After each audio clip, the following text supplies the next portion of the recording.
we've got probably one of the most discussed topics at the moment in England. I think one that's definitely quite one-sided at the moment. Should Ole remain in charge? Obviously, we just talked about that dismantling of United on Sunday evening, and obviously there are potential, elects that could take over. There aren't many managers right now on the sideline, but the two kind of most popular ones, I'd say, I mean, here on the screen, the old Zidane and the old Antonio Conte. Bear in mind that I think Antonio Conte, one of the reasons that it didn't really work out with Chelsea was, despite winning a lot with Chelsea, I think he had, I mean, Jamie, tell me if I'm wrong, he had quite a lot of problems and issues with the board and the owners, which is something I don't think would match well with like the Glazers and Conte. So that's one thing I think to take into account. But I think we'll just start off, just go around quickly. I mean, I don't know how much you want to take on this in terms of like, should Ole remain in charge? My opinion is he shouldn't, and I think the time is massive. When he gets sacked is a very important factor because their fixture list is absolutely brutal. Like the upcoming one, they got City, Atalanta, Chelsea, Spurs, Arsenal, Watford. Yeah, I agree with that. So I think it is massive about when they sack him. I'm not entirely sure about that. I think they said that the Spurs will obviously remain as manager, and I reckon that's probably his last straw. If he loses that, it's done. If he wins it, then I think it'll be interesting to see how the fans will react to that. I don't actually think. I genuinely think it might be a blessing in disguise if they lose the game, because if he stays, then I mean you might just see the same problems, and they could get absolutely ripped apart by Man City next weekend, which would just be embarrassing to be quite honest with you. So in my opinion, I think Ole's time is up. Actually, Sam, I'm going to lead straight on from your point there because I'm going to basically give you this scenario in my position last year in January.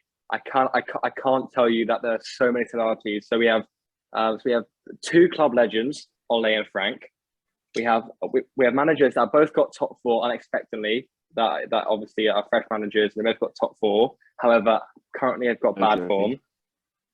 Both teams had big fixtures coming up. Chelsea with the Champions League, the Madrid, Man United against City and Chelsea and Tottenham, etc.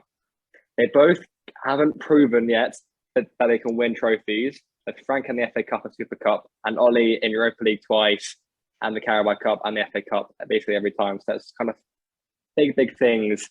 And obviously, as we know, sacking a club legend isn't going to be easy. However, I'm going to say that last year brought my darkest ever day in football ever when Frank got sacked. It was the most painful experience ever. My footballing hero when I was younger, and it was brought me down to to my bare bottom, and I was absolutely devastated.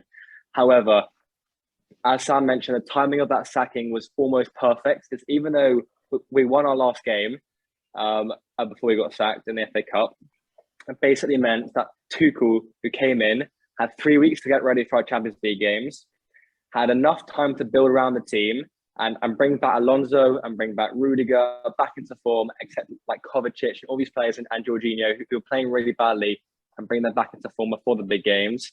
So timing is important. But almost you could argue in this case that Man U's big games are all now, and that can Conte come in now and do well before Spurs on the weekend, and then City in 2 weeks and Chelsea in 3 weeks. So is enough time to turn that around? Maybe not. But is Solskjaer again good enough in the time he's got anyway? Yeah. Correct. I wanted to talk a little bit about Conte, and obviously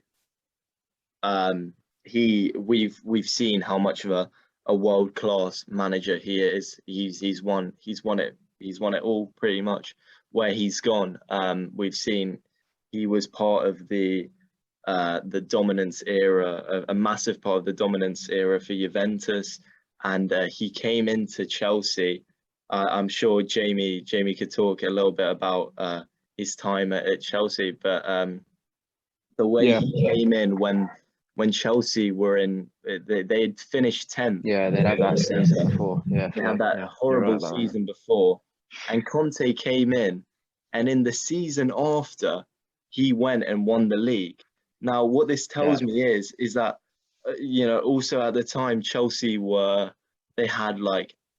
had limited resources. They didn't have the team that United have now when Conte first came in.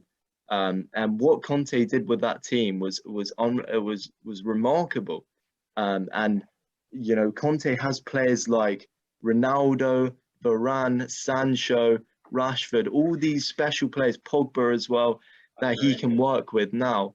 And also Conte, with his system, he made sort of mediocre players like Victor Moses. Like Victor Moses. Who else? Who else was in that team, Jamie? That was rather average. Pedro was sick that season.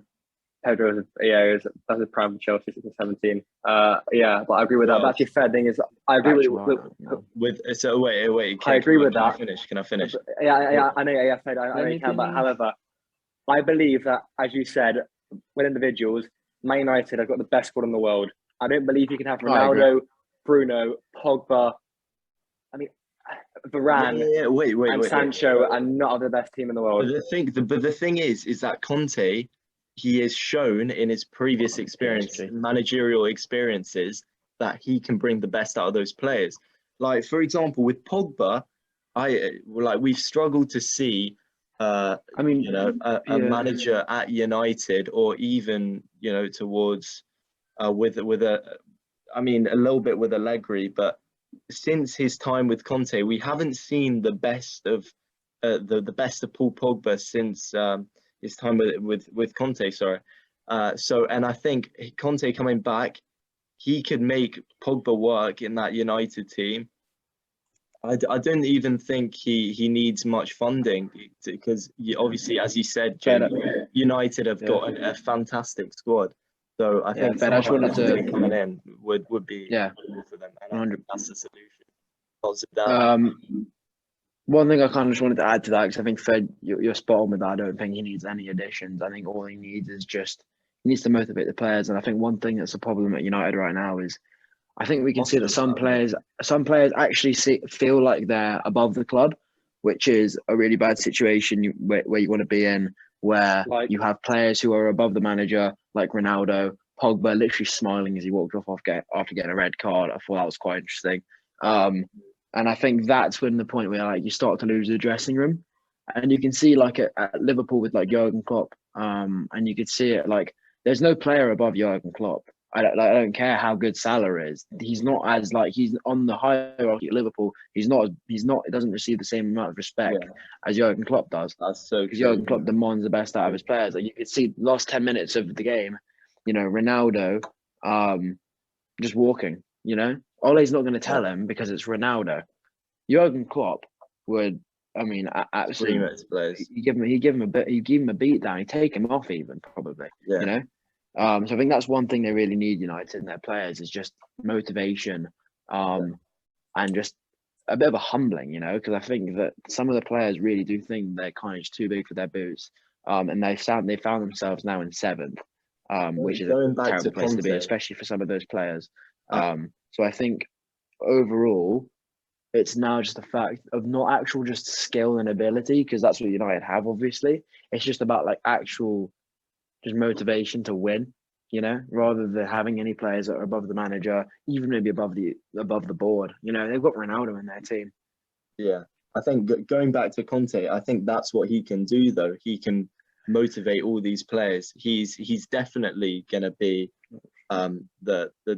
he's gonna instill that mindset of the players have to be on it with him. They've got to listen to what he's saying. That's why he had that fallout with Diego Costa, famously, that may have actually cost him his job.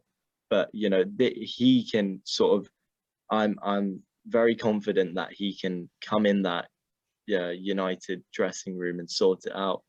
That's why I think personally he's the right man for this United job, considering the circumstances, what their team's like, stuff like that. Yeah, that's why I think Conte and Ole out for you. Yeah, I think it's something that a lot of people want.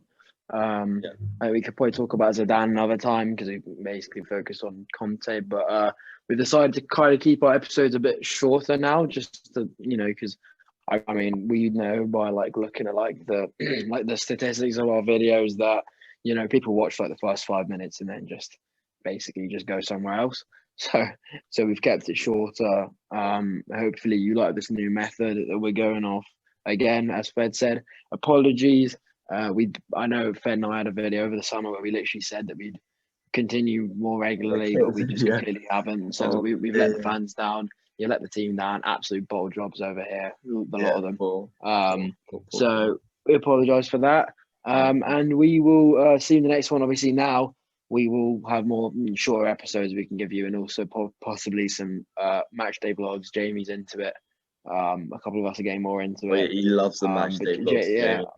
Jamie, Jamie, if you want to be added to the about your match day vlogs and the promote it, Jamie, mate. This is your opportunity. The world is watching. Are they going to make a TikTok account?